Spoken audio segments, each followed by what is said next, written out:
Well, I think the question is a very good question. Why is life so hard? But I think it's coming from a wrong understanding where we are asking this question from trying to understand why is it so hard outside? Why is it so hard to make money? Why is it so hard to find the right partner in your relationship?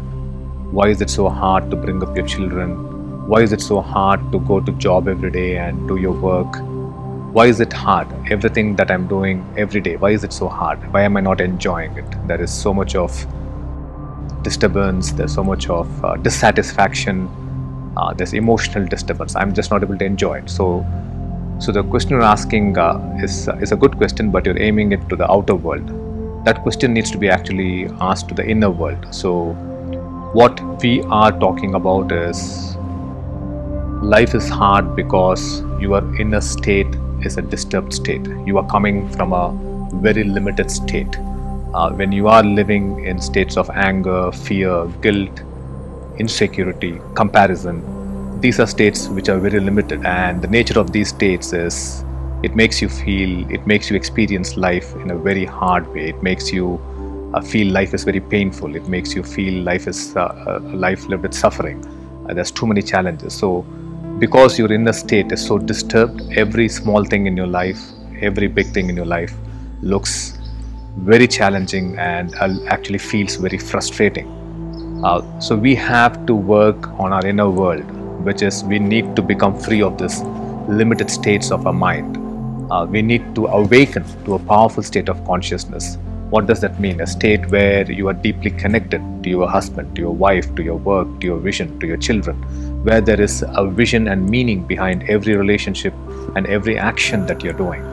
If that has to come about, then you have to work on your inner world. You have to work on the inner conflict, the inner disturbance that you're constantly living in day to day. So if we can awaken to this powerful state of consciousness, then life will become effortless. Your relationship with your wife will become effortless. Your relationship with your husband will become effortless. Your day-to-day work will become effortless. You pursuing your career, your business, everything will become effortless, because now within you, you are this seamless, effortless, flowing human being who is living in a very beautiful state, a state of connection, a state of purpose, and a state of love. So where there is no anger, there's no fear, and even if it arises, since you are awakened, those will not control you, and those will not have any kind of impact on your actions. So I think the most important thing is to look into our inner world and to live from a state which is not driven by fear or anger, fear of trying to create wealth so that you can look good to somebody else, fear of not losing what you have so that you can continue to look good to somebody else, or you can continue to have the pleasures of life. So when you are living in such a state, your life is going to be very hard. Your life is going to be very difficult. Even if you have a wonderful family, even if you have a very comfortable, beautiful life, you will still not be happy because your inner world is so disturbed. So that disturbance needs to cease, which means you need to awaken to a very powerful state, a state of a deep sense of connection and love.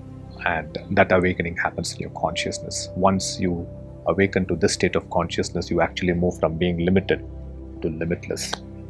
You are now connected to this powerful force of nature, which has become part of you, and you have become part of it. And there's magic in your life. There's a happening in your life.